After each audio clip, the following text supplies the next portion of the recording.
Hello friends, drop மார்க்கெட்னா என்ன? அதை எப்படி அவாய்ட் பண்ணுறது, இல்லை நம்ம கான்செப்ட் யூஸ் பண்ணி எப்படி ட்ரேட் பண்ணுறதுன்னு இந்த வீடியோவில் பார்க்கலாம்.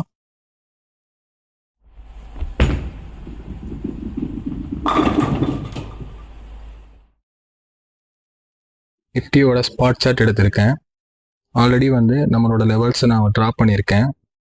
ப்ரீவியஸாக ஒரு கேப் ஃபில்லிங் ஏரியா இருக்குது ரெசிஸ்டண்டில். அதுக்கப்புறம் பார்த்தீங்கன்னா லோயரை பண்ணிட்டு வந்த மார்க்கெட் நேற்று க்ளோஸ் வச்சுட்டாங்க. அதோட மார்க்கெட்டு அந்த இடத்துல நான் ஒரு ட்ரெண்ட் லைன் ட்ரா பண்ணுறேன். இதுக்கப்புறம் பார்த்தீங்கன்னா ஒரு ரெசிஸ்டன்ட் இருந்தது. அதாவது நமக்கு ஹைரை பண்ணிட்டு வந்த பையர் கேண்டில் லாஸ்ட்டாக ஒரு செல்லர் கேண்டில் க்ளோஸ் வச்சுருந்தாங்க.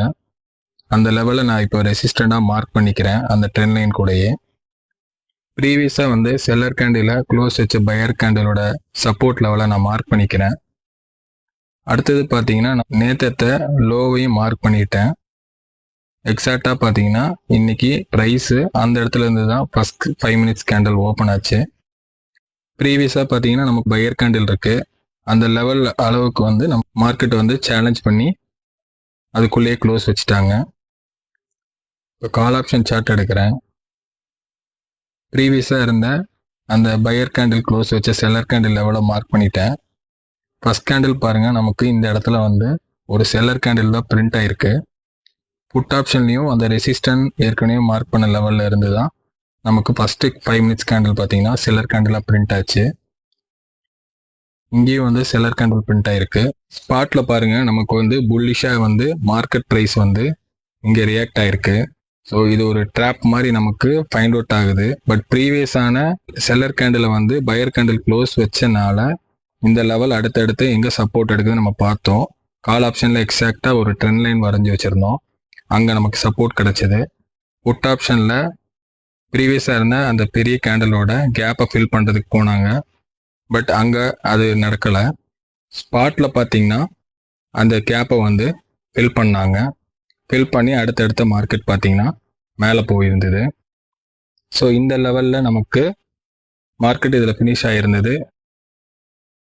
கால் ஆப்ஷன்லேயும் அந்த கேப் ஃபில்லப் ஆகிருச்சு. புட் ஆப்ஷனில் சப்போர்ட்டில் எக்ஸாக்டாக மார்க்கெட்டு ரிவர்சல் ஆச்சு. ஸோ இந்த மாதிரி ஃபைண்ட் அவுட் பண்ணியும் இந்த ட்ரேடை நம்ம ப்ளேஸ் பண்ணியிருக்கலாம். ப்ளேஸ் பண்ணியிருந்தா எக்ஸாக்டாக பார்த்தீங்கன்னா நம்மளோட ரெசிஸ்டன்ட்லேயே அந்த ட்ரேட் ஃபினிஷ் ஆயிடுச்சு. இதுவும் நமக்கு ட்ரெண்ட் லைன் சப்போர்ட்லேயே முடிச்சிட்டாங்க. ஸ்பாட்டில் பார்த்தீங்கன்னா எக்ஸாக்டாக டே லோக்கே மறுபடியும் அதே இடத்துல சப்போர்ட் எடுத்துகிட்டு அடுத்தடுத்த மார்க்கெட் பார்த்தீங்கன்னா டே ஹைக்கே இன்றைக்கி மார்க்கெட் அப்படியே ட்ரேடாக ஆரம்பிச்சிருச்சு. கால் ஆப்ஷன்லையும் பார்த்தீங்கன்னா எக்ஸாக்டாக அந்த சப்போர்ட்ல இருந்து அதோட ஹை வரைக்கும் போயிட்டு அப்படியே கன்சாலிடேட் ஆக ஆரம்பிச்சிருக்காங்க. ஸோ அந்த லெவலுக்கு நமக்கு போகலை ரெசிஸ்டனுக்கு. புட் ஆப்ஷனில் ரெசிஸ்டன்லேருந்து வந்த மார்க்கெட்டு கன்சாலிடேட் ஆகி அதுக்கப்புறம் அதோட முடிச்சிட்டாங்க. ஸோ நம்ம ட்ரெண்ட் லைன் அளவுக்கு எக்ஸாக்டாக மார்க்கெட் போய் இன்னைக்கு ஸ்பாட்டில் ஃபினிஷ் பண்ணிட்டாங்க. அதுக்கப்புறம் நமக்கு அந்த லெவலை கிராஸ் பண்ணவே இல்லை. மார்க்கெட் கன்சாலிடேட்லேயே முடிச்சிட்டாங்க. ஸோ இன்றைக்கி எக்ஸ்பைரி டேங்கிறதுனால மார்க்கெட்டில் பெருசாக மூவ்மெண்ட் இல்லை. ஸோ இந்த மாதிரி ஒவ்வொரு விஷயத்தையும் நீங்கள் பார்த்து ட்ராப்பில் மாட்டாமல் ட்ரேட் பண்ணிக்கிங்க. கேபிட்டல் ப்ரொடெக்ட் பண்ணிக்கிங்க. ஐடியாஸ் நிறைய வச்சு ட்ரேட் பண்ணும்போது நம்மளோட கேபிட்டல் ப்ரொடெக்ட் ஆகும். தேங்க்யூ.